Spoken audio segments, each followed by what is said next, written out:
ভাইজান, কলকাতা হাইকোর্টে আবু সিদ্দিকীর বিচারের একের পর এক ডেট, কি বলবেন? দেখুন, আমরা নির্দিষ্ট একটা টাইম পর্যন্ত অপেক্ষা করছি এবং আপনাদেরকে জানিয়ে রাখি, লোয়ার কোর্টে যদি বিচার না আমার মনের মতো না হয়, সেটাকে চ্যালেঞ্জ করে যেমন আমরা ডিস্ট্রিক্ট কোর্টে যেতে পারি, জজ কোর্টে যেতে পারি, ঠিক একইভাবে জজ কোর্ট কোনো একটা অর্ডার দিয়েছে, সেটাকে আমাদের হয়তো আমার মনের মতো হচ্ছে না, সেটাকে আমরা চ্যালেঞ্জ করে হাইকোর্টে যেতে পারি। হাইকোর্টে এই ধরনের কোনো অর্ডার যদি আমার না মনে হচ্ছে যে আমার পক্ষে আসেনি, সেটাকে চ্যালেঞ্জ করে সুপ্রিম কোর্টে যেতে পারি। তো যেটা বলছেন একের পর এক ডেটটা বলছে, আমরা কয়েকটা দিন অপেক্ষা করছি। এর জন্য আমাদের যারা লিগ্যাল অ্যাডভাইজার যারা আছেন, অ্যাডভাইস যারা দেন, তাদের সাথে কথা বলছি। প্রয়োজনে আমরা সর্বোচ্চ ন্যায়ালয়ে যাব। কিন্তু সাথে এটা বলে রাখি, যারা আবু সিদ্দিককে, যারা হালদারকে যারা খুন করেছেন বা যারা এই অন্যায় করেছেন, তাদের কিন্তু এক ইঞ্চি ছাড় নাই। এবারে আবু সিদ্দিকের পরে মালদা জেলাতে এক আইএসএফ কর্মীকে বেধড়কভাবে পুলিশ মারধর করে, তিনি হাঁটতে পারছেন, এমনটা কিন্তু ভিডিওর মধ্যে দেখা যাচ্ছে। আবু সিদ্দিকের স্টাইলে মারধর করা হচ্ছে। তাহলে কি এক একটা থানাতে, এই রাজ্যের পুলিশ মন্ত্রী মমতা বন্দ্যোপাধ্যায়, সেই রাজ্যে তাহলে কি আরএসএস ঢুকে গিয়েছে এক একটা থানাতে? দেখুন, কে কোথা ঢুকেছে নতুন করে আর বলতে লাগবে না, কারণ 2011 সালের আগে পশ্চিমবাংলায় আরএসএসের সদস্য সংখ্যা থেকে শুরু করে সংগঠনের সংখ্যা যেটা ছিল, তার কয়েক হাজার গুণ বৃদ্ধি পেয়েছে এই 11-12 বছরের তৃণমূলের আমলে। সেটা নতুন করে বলতে লাগে না। তারপরেও বলবো, পুলিশের কয়েকটা অফিসার যদি অন্যায় করে, সমস্ত পুলিশ প্রশাসনকে আমরা কোনোদিন দায়ী করতে পারি না, আর পারবো না। কিন্তু যারা এই অন্যায় করছে, তাদেরকে আমরা ছেড়ে কথা বলবো না। আমরা বিচার ব্যবস্থা, আইনের প্রতি ভরসা রাখি। মমতা ব্যানার্জি যদি তাদেরকে আড়াল করতে চায়, তাদের বিরুদ্ধে কী ব্যবস্থা গ্রহণ করা যায় আইনের মাধ্যমে, সেটা আমরা করবো। দ্রুত কি পদক্ষেপ নিতে চলেছে? একাধিক থানাতে আমরা দেখছি এইভাবে মারধর করা হচ্ছে আইএসএফ কর্মীদের। বারংবার পুলিশরাই বলছে আবু সিদ্দিকের মতন হাল করা হবে যদি বেশি লাফালাফি করা হয়। দেখুন, ওরা অনেক কিছু বলবে, তখন যারা জালে জড়িয়ে যাবে না, পঞ্চায়েত নির্বাচনের সময় অনেক পুলিশ অনেক রকম ব্যবহার করেছে, তাদেরকে একে এক করে কলকাতা হাইকোর্টে আমরা টেনে নিয়ে আসছি। আইনের মাধ্যমে সবটাকে জব্দ করবো যারা অন্যায় করবে। আবু সিদ্দিকীর সাথে সাথে এবার কলকাতা হাইকোর্টে আনিস খানের চর্চা হচ্ছে, কি বলবেন? আজকে আনিস খানের জন্মদিন, সেই জন্য আরও বেশি হয়তো আপনারা চর্চা করছেন। দুর্ভাগ্যের বিষয়, মমতা ব্যানার্জি বলেছিলেন 14 না 15 দিনের মধ্যে করে দেবে, সিট গঠন করে বিচার হয়ে যাবে। এখন হয়তো মনে হয় 15 দিন সম্পূর্ণ হয়নি। মমতা ব্যানার্জির আমলে দলিত, আদিবাসী আর পিছড়ে বর্গের মানুষরা খুন খারাপি থেকে বেশি হয়েছে, বেশি ক্ষতিগ্রস্ত হয়েছে, বেশি মা হারা হয়েছে, বাপ হারা হয়েছে, সন্তান হারা হয়েছে এই মমতা ব্যানার্জির আমলে। যে রাজ্যে পুলিশে মমতা বন্দ্যোপাধ্যায়ের হাতে স্কুল কলেজ, সেই রাজ্যে স্কুলে নাম প্রেজেন্ট করানোর সময় জয় শ্রীরাম বলানো হচ্ছে, ভিডিও ফুটেজ ভাইরাল হয়েছে, কি বলবেন? দেখুন, ইতিপূর্বে এই ধরনের ঘটনা অনেক ঘটেছে।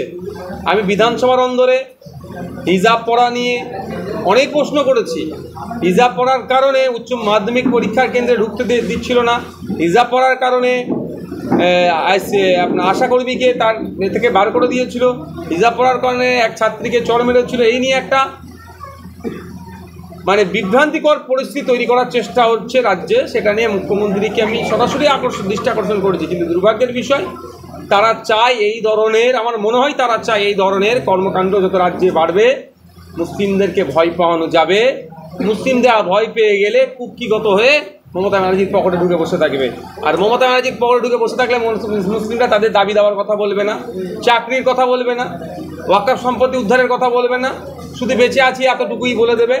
ফলে এই দিন দেখতে হচ্ছে। নাহলে বুঝুন না, দীর্ঘদিন ধরে দাবি করা আসছে দুটো ঈদের 6টা দিন ছুটি, কারণ সেটাও সায়েন্টিফিক তার কারণ আছে, তার নির্দিষ্ট কারণ আছে। আরবি মাসের চাঁদ দেখে মুসলিম সমাজের মানুষরা রোজা রাখে।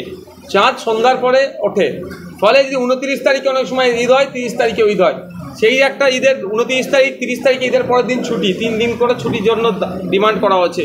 তা তো ভ্রুক্ষেপ করেনি, উল্টে অন্য সম্প্রদায়ের ধর্মীয় অনুষ্ঠানে আর্থিকভাবে সহায়তা করছে। অনেকে বলছে ঈদে দিতে হবে, নবী দিবসে দিতে হবে, কুর্মীরা বলবে তাদের দিতে হবে, আদিবাসীরা বলবে তাদের দিতে হবে, খ্রিস্টানরা বলবে তাদের দিতে হবে, বা অন্য যারা জাতি আছে তারা দিতে চাইবে। সেটা আমি পক্ষপাতী নয়। কিন্তু আমি যেটা স্পেসিফিক বলতে চাইছি, সংখ্যালঘুদের দীর্ঘদিনের দাবি পূরণ হচ্ছে না, কারণ পকেটে ঢুকিয়ে নিয়েছে বিজেপির ভয় দেখিয়ে। আর এই ধরনের যে বলছেন, এই যে স্লোগানিং যেগুলো বলছেন, এগুলো হচ্ছে আমার মনে হয় তো এদের তৈরি করা প্ল্যান, শুধু মুসলিমকে ভয় দেখিয়ে ভোটটা নেবে। 21শে জুলাই তৃণমূল কংগ্রেসের ডাকে কলকাতায় একটা সভা হয়েছিল, যারা শহীদ হয়েছিলেন তাদের আত্মা শান্তি কামনা করলেন। কিন্তু সেই সভাতে কিছু তৃণমূল সমর্থক কর্মীরা ডিজে গান বাজিয়ে তাদের কি আত্মা শান্তি পিছনে ব্যানার লাগানো আছে। দেখুন, এইটা তৃণমূল কংগ্রেসের কালচার। কোথায় কী করতে হবে তারা ভুলে গেছে। সবেতে ডিজে গান, কোনো জায়গায় তৃতীয় লিঙ্গের নিয়ে এসে তাদেরকে নিয়ে নৃত্য পরিবেশন করানো, এই ধরনের তাদের কালচারে পরিণত হয়েছে। এটা তাদের নতুন কোনো ব্যাপার নাই। যারা জাতীয় সঙ্গীত পরিবেশন করতে দেয় না, মাঝপথে আটকে দেয়, যারা জাতীয় পতাকা কেড়ে নেয়, ছিঁড়ে নেয়, তারা এগুলো তাকে যেগুলো ছোট তো।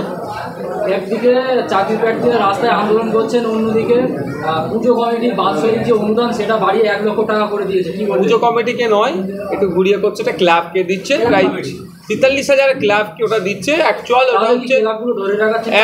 বেশ কয়েকটা কারণ, তার মধ্যে মোদি বড় হিন্দুদের নেতা না দিদি বড় হিন্দুদের নেতা, এই লড়াই চলছে। কে বড় হিন্দুদের নেতা হবে, এই নিয়ে লড়াই চলছে। আর এদিকে অর্থনৈতিক দুরবস্থা। আপনাদের এই ভাঙড় 1 নম্বর ব্লকের 2 নম্বর ব্লকের কথা বলছি, এই যে বরালি ঘাটের ব্রিজ, এই কাঠের ব্রিজ যে কোনো সময় দুর্ঘটনা ঘটতে পারে। এটা সংস্কারের কথা যখন আমি বলি, এই ধরনের কাঠের ব্রিজগুলো সংস্কারের কথা বললে, কংক্রিটের ব্রিজ করার কথা বললে বলে টাকা নাই। আপনাদের নলমুড়ি হসপিটালে ডাক্তার ঠিক মতো নয়, কিছু হলেই চিত্তরঞ্জনে ট্রান্সফার করে দিচ্ছে, রেফার করে দিচ্ছে। এই নলমুড়ি হসপিটাল, ওইদিকে জিরেনগাছের ব্লক, দুটো ব্লকের হসপিটালকে উন্নত মানের করার কথা বললে, ডক্টর দিতে বললে, ঔষধ নার্স দিতে বললে, বা মেডিকেল ইকুইপমেন্ট দেওয়ার কথা বললে কি বলে যে এখন টাকা নাই। আর এইদিকে ভোটকে ধরে রাখার জন্য কে বড় হিন্দুদের নেতা হবে, হিন্দু ভোট লাগবে কেন, মুসলিম ভোট তো পকেটে চলে এসেছে, বাকি হিন্দু ভোট, এই ধরনের হিন্দু ভোটটাকে আনার জন্য এই টাকা দেওয়া হচ্ছে। একটা সময় ছিল দুর্গা উৎসব কমিটি চিফ মিনিস্টার রিলিফ ফান্ডে টাকা দিত, আর এখন উল্টে সরকার চিফ মিনিস্টার টাকা দিচ্ছে দুর্গা উৎসব কমিটিকে। তাহলে কি সংখ্যালঘুদের জন্য কি কোনো চিন্তা নেই বাংলার মুখ্যমন্ত্রী? আমি তো নতুন করে আর কেন বলবো, শুধু শোষণ করা হচ্ছে, তোষণের নামে সংখ্যালঘুদের শোষণ করা হচ্ছে। মমতা বন্দ্যোপাধ্যায়ের মুখে বারংবার বুলি ফোটে যে বিজেপি চলে আসবে, আর সেই রাজ্যে মমতা বন্দ্যোপাধ্যায়ের এরিয়ায় যেসব স্কুল আছে, কলেজ আছে, সেই স্কুলে নাম প্রেজেন্ট করানো হচ্ছে, জয় শ্রীরাম বলতে বলছে। তাহলে কি বলবেন, এটা মমতা বন্দ্যোপাধ্যায় বা বিজেপির সাথে কোনো সেটিং আছে? বিজেপি চলে আসবে নয়, মমতা ব্যানার্জি বিজেপিকে ফ্রন্টে নিয়ে এসে লড়াই করবো বলেছিল, ভুলে যাচ্ছেন না।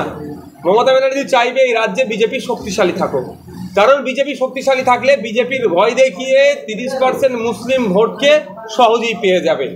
আর এই শুধুমাত্র 30% মুসলিম ভোট নয়, প্রায় 100টা সিট, 100টার অধিক সিটে মুসলিম ভোট ফ্যাক্টর হয়।